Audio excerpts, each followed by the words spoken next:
2 ತಿಂಗಳದ ಬೆಳೆ ರೀ ಇದು. 2 ತಿಂಗಳ ಬೆಳೆ ಏನಾಗಿದೆ ಅಂದರೆ ಟೋಟಲ್ ಒಂದು 3 ಎಕರೆ ಐತ್ರಿ. 5,20,000 ರೂಪಾಯಿ ಆಗಿದೆ ಇದು ಟೊಮ್ಯಾಟೊ ಇರುತ್ತಲ್ಲ, ಡೈಲಿ ಇನ್ಕಮ್ ಬರ್ತಾ ಐತೆ. ನಿಮ್ಗೆ ಯಾವುದೋ ಒಂದು ಸ್ವಲ್ಪ ರೈತರಿಗೆ ಇದೇ ಥರ ತೊಂದರೆ ಬರುತ್ತೆ ಅಂತೇಳಿ ಹೇಳಕ್ಕೆ ಬರಲ್ಲ.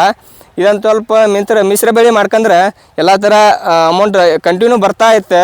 ನಮಸ್ಕಾರ ಎಲ್ಲರಿಗೂ, ಮತ್ತೊಂದು ವಿಡಿಯೋಗೆ ಸ್ವಾಗತ ಅಂತ ಹೇಳ್ತಾ, ಇವತ್ತು ಒಂದು ವಿಶೇಷವಾದಂಥ ಒಂದು ವಿಡಿಯೋ ಐತ್ರಿ. ಏನಪ್ಪ ಅಂತಂದ್ರೆ, ಒಬ್ಬ ಪ್ರಗತಿಪರ ರೈತ ಮಿಶ್ರ ಬೆಳೆಗಳನ್ನು ಮಾಡಿ ಸಕ್ಸಸ್ ಕಂಡ್ರಿ. ಆ ಒಂದು ವಿಡಿಯೋ ನಿಮ್ಗೆ ಸಂಪೂರ್ಣ ಮಾಹಿತಿನ ಕೊಡ್ತೀನಿ ರೀ. ಬರ್ರಿ ಹೋಗೋಣ. ಇದೇನು ನೋಡ್ತಿದ್ದಾರಲ್ಲ, ಇದು ಕೋಬಿ ಬೆಳೆ ರೀ. ಇದು ಕೋಬಿ ಬೆಳೆ 2 ತಿಂಗಳದ ಬೆಳೆ ರೀ. ನಮ್ಮ ನರ್ಸರಿಯಲ್ಲಿ ಸಸಿ ಮಾಡ್ಕೊಂಡು ನಾವು ಪ್ಲ್ಯಾಂಟೇಷನ್ ಮಾಡಿದ್ವಿ. ಇದು ಮೇನಾಗಿ ನಾವು ಮಿಶ್ರ ಬೆಳೆ ಮಾಡಿದ್ವಿ ರೀ, ಅದೊಂದು ಉಳಿತಾಯ ರೀ. ಮತ್ತು ಇದರಿಂದ ನಮ್ಗೆ ಇನ್ಕಮ್ಮು ಬಂದಿದೆ ರೀ. ಈ ಸಲ 2 ತಿಂಗಳದ ಬೆಳೆ ರೀ ಇದು. 2 ತಿಂಗಳ ಬೆಳೆ ಏನಾಗಿದೆ ಅಂದರೆ ಟೋಟಲ್ ಒಂದು 3 ಎಕರೆ ಐತ್ರಿ. 5,20,000 ರೂಪಾಯಿ ಆಗಿದೆ ಇದು. ಈಗ ಒಂದು ಫಸ್ಟೇ ಕಟಾವು ಮಾಡಿದ್ದಾರೆ ರೀ. ಈಗೆಲ್ಲ ಮೇನಾಗಿ ಇದಕ್ಕೆ ಸ್ವಲ್ಪ ಕಿಡಿದ ರೋಗದು ಯಾವುದೇ ಬಂದರೂ ಸ್ವಲ್ಪ ಜಾಸ್ತಿ ರೋಗ ಬರೋದು ಕಮ್ಮಿ ರೀ. ಇದು ಮಿಶ್ರ ಬೆಳೆ ಮಾಡೋದ್ರಿಂದ ಮತ್ತು ಚೆನ್ನಾಗಿ ಮೇಂಟೈನ್ ಮಾಡಬೇಕು. ಕಿಡಿ ಒಂದು ಮೇಂಟೈನ್ ಮಾಡ್ಬೇಕು ರೀ ಜಾಸ್ತಿ ಇದ್ರೋಗೆ, ಅದೊಂದು ಮೇನ್ ರೀ. ಮತ್ತು ಇದು ಇನ್ನೊಂದು ಏನಂದರೆ ಡಬಲ್ ಇನ್ಕಮ್ ಅಂದರೆ ಕಬ್ಬ ಒಂದು ಪ್ಲ್ಯಾಂಟೇಷನ್ ಮಾಡಿದ್ರಿ ನಾವು. ಇಲ್ಲಿ ನೋಡ್ತಾ ಇದ್ರಿ, ಇಲ್ಲಿ ಕಬ್ಬ ಇದೆ ನೋಡಿ. ನಾವೇನು ಮಾಡ್ತೀವಿ, ಮೇನ್ ಕಬ್ಬ ಪ್ಲ್ಯಾಂಟೇಷನ್ ಮಾಡಬೇಕಾದ್ರೆ ಈ ಕೋಬಿ ಹಚ್ಕೊತೀರಿ. ಕೋಬಿ ಹಚ್ಚಿ ಮೇಲೆ 1 ತಿಂಗಳಿಗೆ ಕಬ್ಬ ಪ್ಲ್ಯಾಂಟೇಷನ್ ಮಾಡ್ತೀವಿ ರೀ. ಯಾವ ಥರ ಅಂದರೆ ಒಂದೇ ಕಣ್ಣು ಮಾಡಿ ಪ್ಲ್ಯಾಂಟೇಷನ್ ಮಾಡಿರ್ತೀವಿ ನಾವು ರೀ. ಮೇನ ಇದು ಒಂದೇ ಕಣ್ಣು ಮಾಡಿದ ಉದ್ದೇಶದಿಂದ ಏನು ನೋಡಿ, ಇದು ಮರಿ ಎಷ್ಟು ಚಂದ ಬರ್ತಾ ಇದೆ ನೋಡಿ. ಇದು ಮೇನಾಗಿ ಈ ಜಾಸ್ತಿ ಕಬ್ಬ ಎಲ್ಲ ತಂದು ತುಳಿದ್ರೆ ಬರೀ ಕಬ್ಬ ಜಾಸ್ತಿ ಹತ್ತೈತೆ ರೀ. ಸ್ವಲ್ಪ ಒಂದೊಂದು ಕಣ್ಣು ಮಾಡಿ ಹಚ್ಕೊಂಡ್ರೆ ಒಂದೇ ಟನ್ಯಾಗ 1 ಎಕರೆ ಕಬ್ಬು ಹಚ್ಚಬೋದು ರೀ. ಆ ಟೈಪ್ ಮಾಡಿ ನಾವು ಪ್ಲ್ಯಾಂಟೇಷನ್ ಮಾಡಿರ್ತೀವಿ ರೀ. ನಾವು ಮಿಶ್ರ ಬೆಳೆ ಮಾಡೋದು ಉದ್ದೇಶ ಮತ್ತು ಅದರಿಂದ ಬರುವ ಲಾಭ ಏನಂದರೆ, ಈಗ ಚೆನ್ನಾಗಿ ಕಬ್ಬ ಅಷ್ಟೇ ಪ್ಲ್ಯಾಂಟೇಷನ್ ಮಾಡಿದರೆ, ಇದು ಬರೀ ಕಬ್ಬ ಅಷ್ಟೇ ಪ್ಲ್ಯಾಂಟೇಷನ್ ಮಾಡಿದ್ರೆ ಕಬ್ಬ ಬರೋ ಮಟ್ಟ 8, 9, 10 ತಿಂಗಳ ಮಟ್ಟ ಏನೂ ಬೇರೆ ಇನ್ಕಮ್ ಬರಲ್ಲ.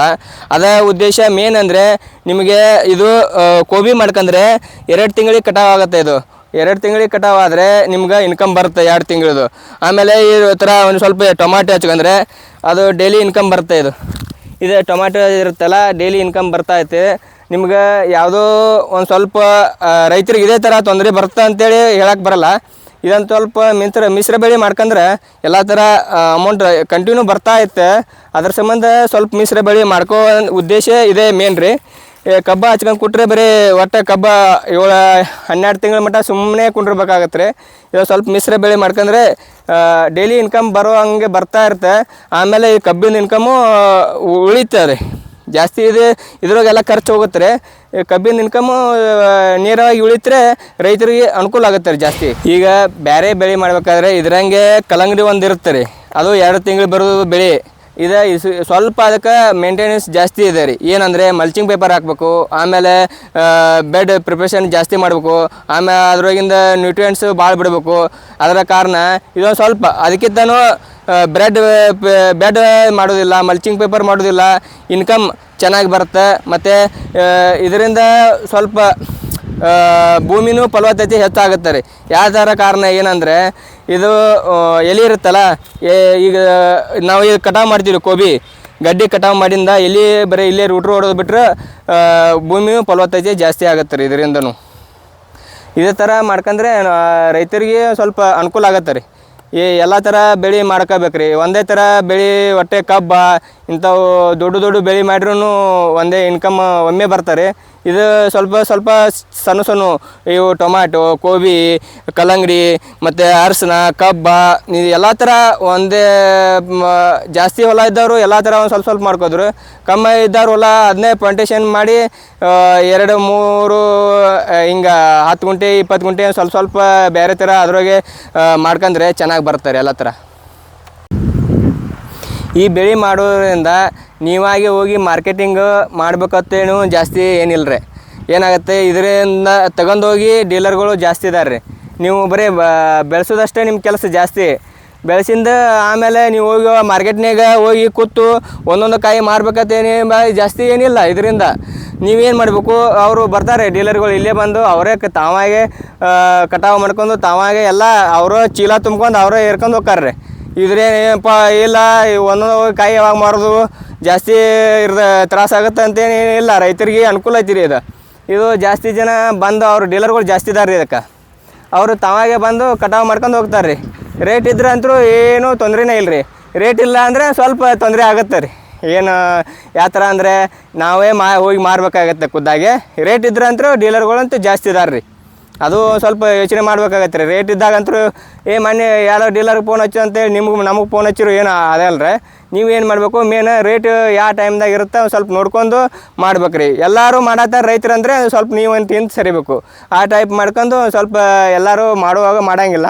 ಒಂದು ಸ್ವಲ್ಪ ಯಾವಾಗ ಪ್ಲಾಂಟೇಶನ್ ಕಮ್ಮಿ ಇರ್ತಾವಲ್ಲ ಆ ಟೈಮ್ದಾಗ ಮಾಡ್ಕೊಂಡು ಅನುಕೂಲ ಮಾಡ್ಕೊರಿ ಅಂತ ನಾವು ಹೇಳ್ತೀವಿ ರೀ.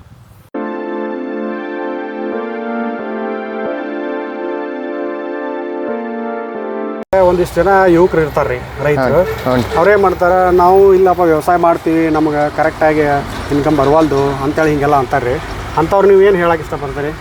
ನಾವೇನಂತೀವಿ ರೀ, ಒಂದು 5-6 ಎಕರೆ ಇದ್ರೆ ಒಂದೇ ಬೆಳೆ ನೆಮ್ಕೊಂಡು ಕುಂಡ್ರಬೇಡ ಅಂತ ಹೇಳ್ತೀವಿ ನಾವು. ಯಾವ ಟೈಪ್ ಅಂದ್ರೆ ಒಂದಿಷ್ಟು ಮಿಶ್ರ ಬೆಳೆ ಮಾಡೋದು ಮೇನಾಗಿ. ವಾಪಸ್ಸು ಇಂಥ ಗೋಬಿ, ಕಲ್ಲಂಗಡಿ ಇವು ಒಂದು 2 ಎಕರೆ ಕ್ರಮೇಶವಾಗಿ ಕಬ್ಬು ಹಚ್ಕೊಂಡು ಬಿಡ್ರಿ. ಆಮೇಲೆ ಉಳಿದಿದ್ದು 4 ಎಕರೆ ಏನಿರುತ್ತೆ ಅದು ಒಟ್ಟು ತಿಂಗಳ ಇನ್ಕಮ್ ಬರೋ ಟೈಪ್ನಾಗ ಮಾಡಬೇಕು. ಯಾವ ಟೈಪ್ ಅಂದರೆ ನಾವು ಏನು ಹೇಳ್ತೀವಿ, ರೈತರಿಗೆ ಒಟ್ಟು ಇನ್ಕಮ್ ಬರೋಂಗಿಲ್ಲ ಅಂದರೆ ಎಲ್ಲವೂ ರೇಟ್ ಒಂದೇ ಥರ ಇರೋಂಗಿಲ್ಲ ರೀ. ಒಂದೊಂದು ಸಲ ಡಿಫ್ರೆನ್ಸ್ ಇರ್ತೈತೆ ರೀ. ಅದೇ ಥರ ನಾವು ಏನು ಮಾಡಬೇಕು, ಒಂದು ಟೊಮಾಟೊ, ಒಂದು ಮೆಣಸಿನ್ದು, ಒಂದು ಬದ್ನಿ ಈ ಟೈಪ್ ಭಾಗ ಮಾಡ್ಕೊಂಡು 1 ಎಕರೆದಲ್ಲಿ ಆ ಟೈಪ್ ಮಾಡಿ ಇನ್ಕಮ್ ಬರುವಂಗೆ ಮಾಡಬೇಕು. ಕಾಯಿಪಲ್ಯ ಮಾಡೋದಾದರೆ ವಾಪಸ್ಸು ಇಂಥ ಕಬ್ಬದು ಹಚ್ತಿರಲ್ಲ ಅದ್ರಾಗ ಮಿಶ್ರ ಬೆಳೆಯಾಗಿ ಈ ಗೋಬಿ ಮತ್ತು ಟೊಮಾಟೊ ಇಂಥವು ಮೆಣಸಿನ ಸಸಿ ಸ್ವಲ್ಪ ಮಾಡ್ಕೊಂಡ್ರೆ ಡೈಲಿ ಇನ್ಕಮ್ ಬರುತ್ತೆ, ರೈತರಿಗೆ ಅನುಕೂಲ ಆಗುತ್ತೆ. ಒಂದೇ ಬೆಳೆ ನಂಬ್ಕೊಂಡು ಇರಬಾರ್ದು ಅಂತೇಳಿ ನಾವು ಹೇಳ್ತೀವಿ ರೀ. ಯಾಕಂದ್ರೆ ಈಗ ಜನ ಒಂದೇ ಬೆಳೆ ಕಬ್ಬ ಮಾಡಿಬಿಟ್ರಪ್ಪ 12 ತಿಂಗಳ ಮಟ್ಟ ಏನೂ ತೆಗೆದಿಲ್ಲ. ಇಲ್ಲ 12 ತಿಂಗಳ ಮಟ್ಟ ಏನು ಹೋಗುತ್ತೆ, ಅದಕ್ಕೆ ಕಬ್ಬಿಗೆ ಹಾಕೋದು ಆಯ್ತು. ವಾಪಸ್ಸು ಒಮ್ಮೆ ಅಮೌಂಟ್ ಕಡಿಯೋಗೋ ಅಮೌಂಟ್ ಬೇರೆದವ್ರ ಕಡೆ ತಂದು ಇಸ್ಕೊಂಡು ಕೊಡಬೇಕು. ವಾಪಸ್ಸು ಅದನ್ನ ಏನಾಗತ್ತೆ ರೀ, ಈಗ ಇಲ್ಲಿ ಆಗನೆ ಅಂತೇಳಿ ಬರ್ತಾರೆ, ಅದಕ್ಕೂ ಅಮೌಂಟ್ ಬೇರೆದವ್ರಿಗೆ ಅಂತ ಇಸ್ಕೋಬೇಕು. ಅವಾಗ ಫ್ಯಾಕ್ಟ್ರಿನವ್ರು ಕೊಡ್ತಾರೆ ರೀ ಒಂದು ಇಷ್ಟು ದಿವಸ ಬಿಟ್ಟು, 4-5 ತಿಂಗಳು ಹೊತ್ತಿಸ್ಬಿಡ್ತಾರೆ. ಆಮೇಲೆ ನೀ ಎಲ್ಲ ಕಡೆಯಿಂದ ತೆಗೆದು ಬಂದು ಅದರ ಇನ್ಕಮ್ಮೇ ನಿನಗೆ ಬರೋದು ಇಲ್ಲ ಹಂಗಿಲ್ಲ. ಆ ಟೈಪ್ ಮಾಡೋಕ್ಕಿಂತನೂ ಏನು ಮಾಡೋದು, ಈಗ ಕಬ್ಬಿನಲ್ಲಿ ಒಂದು ಸ್ವಲ್ಪ ಟಮಾಟೆ ಹಚ್ಕೋದು, ಸ್ವಲ್ಪ ಮೆಣಸಿನ ಗಿಡ ಹಚ್ಕೋದು, ನಿಮಗೆ ಡೈಲಿ ಸ್ವಲ್ಪ ಇನ್ಕಮ್ ಬರೋಕತ್ತಿರ ಚೆನ್ನಾಗಿ ಬರುತ್ತೆ ಅಂತೇಳಿ ನಾನು ಹೇಳ್ತೀನಿ ರೀ.